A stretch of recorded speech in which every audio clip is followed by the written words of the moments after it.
मुरली बजाने वाले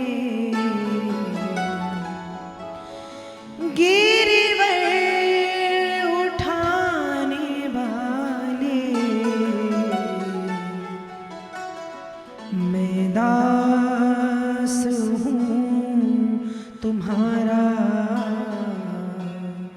मैं दास हूँ तुम्हारा। घूम लिया जग सारा मैंने, दर्शन तेरा पाया।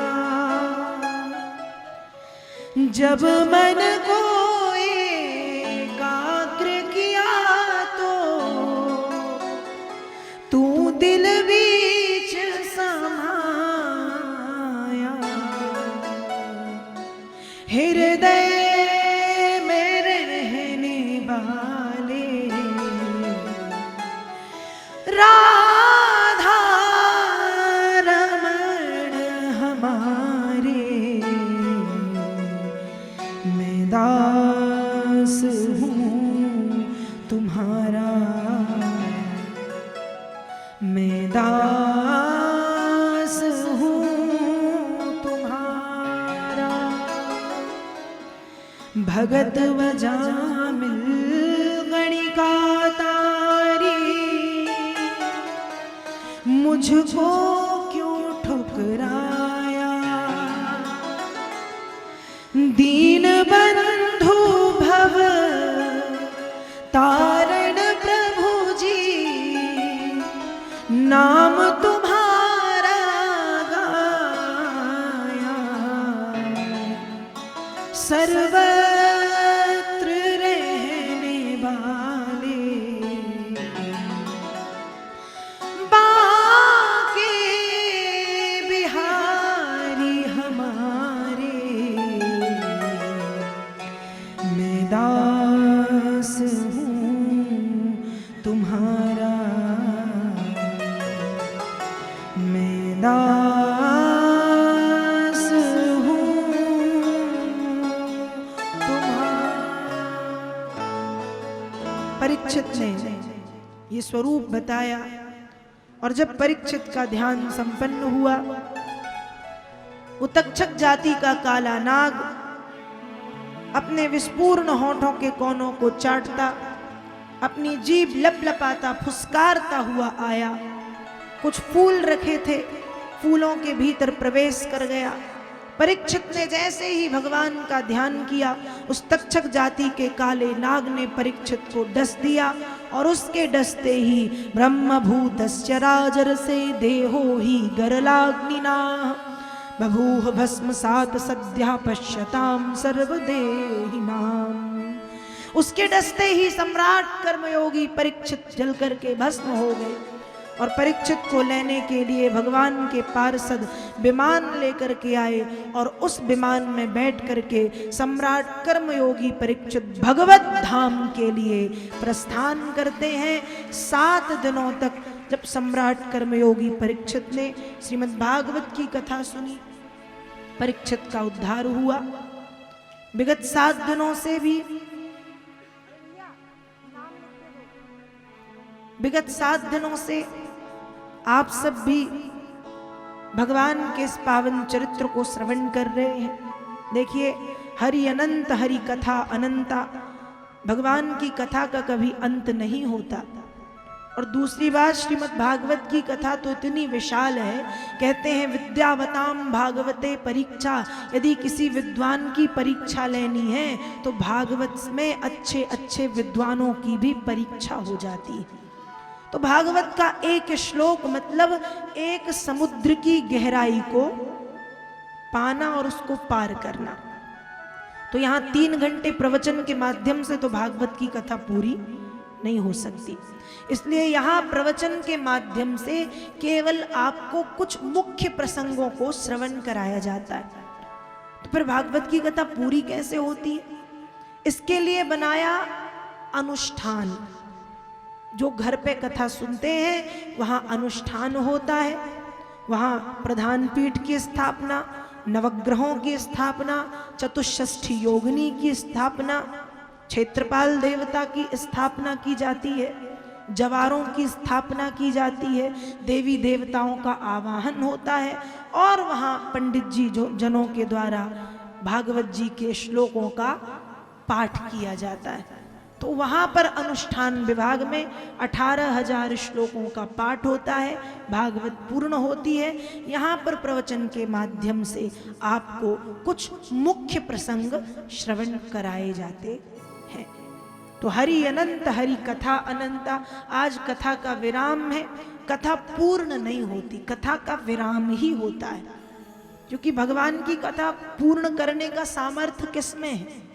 किसी में नहीं, पूर्ण नहीं। वे अनंत हैं और उनकी कथाएं भी अनंत हैं, पर एक नियम है कि 7 दिनों में कथा का विराम। तो आज कथा का विराम दिवस है और ये कथा स्वर्गीय श्रीमती निर्मला स्वर्णकार माता जी की स्मृति में उनके पुत्रों ने कराई। तो आज माता जी आपकी जहाँ भी होंगी, वो आपके पूरे परिवार पे, आपकी जो बहुएं हैं, बेटे हैं, उन सब पे प्रसन्न हैं और खूब खूब आपको आशीर्वाद देंगी। वो आप फलेंगे, आप फूलेंगे, उनकी कृपा आपके ऊपर ऐसे ही बनी रहेगी, क्योंकि ऐसे बेटे भाग्य से होते हैं जो माता पिता के उद्धार के लिए ये कथा सुनाते हैं। तो माता जी के लिए और साथ साथ इतने विशाल जन सैलाब को आपने जो कथा सुनाई है, उसके लिए आप प्रसन्न रहेंगे हमेशा, क्योंकि दुख सुख का आना तो जीवन में लगा रहता है, तो ये तो जीवन का एक अंग है।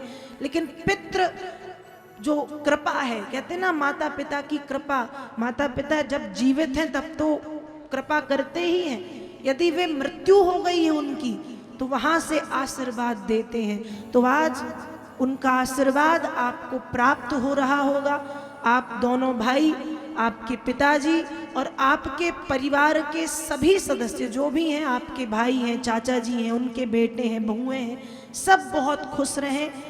साथ ही साथ श्री सच्चिदानंद स्वर्णकार जी, आप पिताजी, आप भी भाग्यवान हैं कि अपनी धर्म पत्नी के लिए आपने अपने बच्चों की सहायता से ये कार्य यहाँ पर कराया। आपको भी मैं बहुत बहुत धन्यवाद देती हूँ। साथ ही साथ श्रीमती रोशनी नीते स्वर्णकार बड़े भैया और श्रीमती मंजू छोटू स्वर्णकार छोटे भैया, आप सबके ऊपर ठाकुर जी की कृपा ऐसे ही बरसे और मैं व्यासपीठ से आपको आशीर्वाद देती हूँ कि खूब फले फूले, खूब सुख शांति समृद्धि रिद्धि सिद्धियां, पुत्र पौत्रादि, पुत्री पुत्री सभी की कृपा आपके घर में हो, खूब फले फूले। भगवान की कृपा, आपके माता जी की कृपा, ठाकुर की कृपा आपके ऊपर ऐसे ही बनी रहे। आपने बहुत अच्छे से भागवत की कथा 7 दिनों तक श्रवण की और इतने बड़े सैलाब को ये कथा सुनाई, तो माता जी के साथ साथ ये सारे लोग भी आपको आशीर्वाद देंगे। और कहते हैं ना, दुआओं का बड़ा असर होता है, तो ये सारे लोग आपको आशीर्वाद देंगे कि ऐसी पावन कथा कार्तिक मास के पावन समय में, कार्तिक मास भगवान नारायण की पूजा का है, इस कार्तिक मास में माताएं सुबह उठ के स्नान का, दान का, कथा श्रवण का फल मिलता है। तो ऐसे कार्तिक के महीने में जो कथा आपने सभी को श्रवण कराई है, तो सभी का आशीर्वाद आप पर होगा और खुश रहें, प्रसन्न रहें, ठाकुर जी की कृपा रहे। साथ ही साथ सारी व्यवस्थाएं आपने बड़ी प्यारी की। तो इस कथा में जिन भी आपके परिवार के लोगों ने अपना सहयोग प्रदान किया है, भोजन व्यवस्था में, जल की व्यवस्था में, चाय की व्यवस्था में, पंडाल की साफ सफाई की व्यवस्था में, घर की व्यवस्था में, घर के बाहर की व्यवस्था में जिन लोगों ने सहयोग प्रदान किया, सबको व्यासपीठ से मेरा बहुत बहुत प्रणाम और बहुत बहुत धन्यवाद। इसी के साथ आप सभी माताओं को, क्योंकि देखो श्रोता के बिना तो कथा पूरी होती नहीं, तो सबसे प्यारी माताएं जिन्होंने इतना अपार जनसमूह यहाँ पर माताओं की कृपा से उपस्थित है, तो यहाँ जितनी भी माताएं बैठी हैं, बेटियाँ बैठी हैं, कन्याएं बैठी हैं, और छोटी छोटी सी बिटिया बैठी हैं, दादी जी बैठी हैं, आप सभी को मेरा खूब खूब प्रणाम। जो हमारे भाई बैठे हैं, आपने भी बड़े प्यार से, शांति से, बहुत सुंदर रूप से कथा श्रवण की, आपको भी बहुत बहुत प्रणाम। और यदि किसी को मैं भूल रही हूँ तो मैं हमेशा यही कहती हूँ कि सिया राम मैं सब जग जानी, करहु प्रणाम जोरी जुग पानी।